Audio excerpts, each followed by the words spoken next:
everyone. My name is Chelsea O'Hara. I'm the Education Outreach Specialist with the Alzheimer's Association Western New York chapter. Today I'm here to just provide you with a few tips on how to approach a situation when you know you're working with someone with dementia. But first of all, I'd like to say thank you all so much for the work that you do on a daily basis, but especially right now during these difficult times. I know it means so much to our community and our caregivers. So I want to start by talking about talk tactics. Talk tactics stand for taking it slow, asking simple questions, limiting reality checks, and keeping eye contact. So taking it slow. It's going to be very important to take it slow when you know you're working with someone with dementia. So first off, introduce yourself. Say, hi, I'm Officer so-and-so. I'm here because of X, Y, and Z. Their response will give you an idea of their perception of reality in the situation. It's also going to be important to speak slowly and use simple language. Folks with dementia may have difficulty processing verbal communication as they progress through the disease, so giving them as little to process as possible will help in the communication process.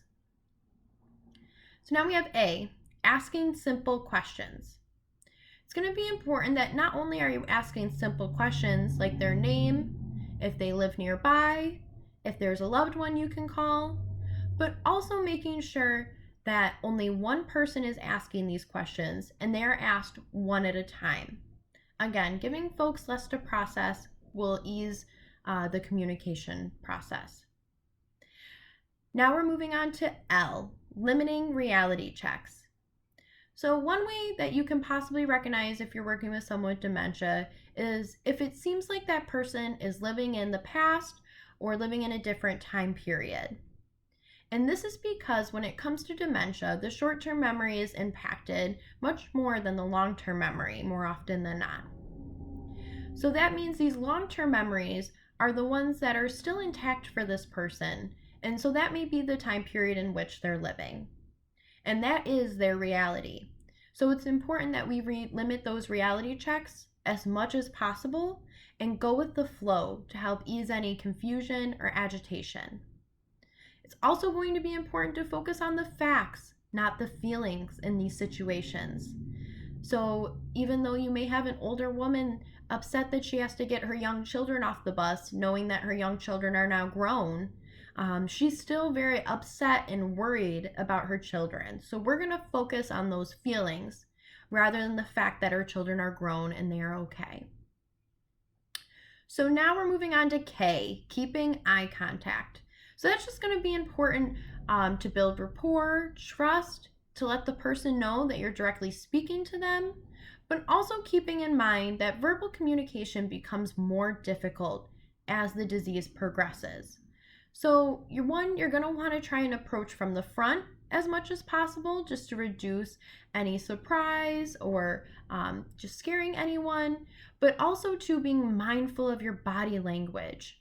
Because as verbal communication becomes more difficult to process, folks will be focusing more on your facial expression, your posture, and how you're holding yourself.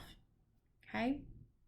It's also helpful to keep in mind to minimize any distractions and just to be mindful that folks may not be aware of your authority or why you're in their environment or in their space. So it's just very important to keep that in mind as well.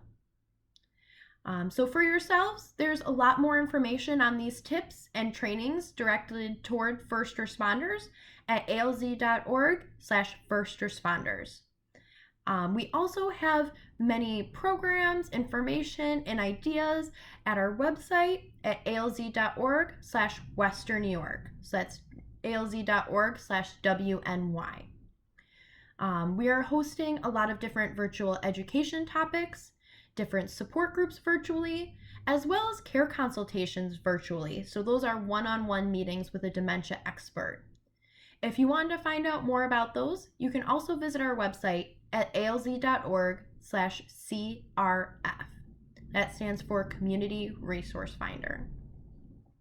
We also have our 24/7 helpline, which you can call and ask questions about anything I've shared with you today, or if you're on the scene with a caregiver, or just questions about how to sign up for these programs. And they can be reached at 800-272-3900. I hope you are all staying safe. Take care and have a great day.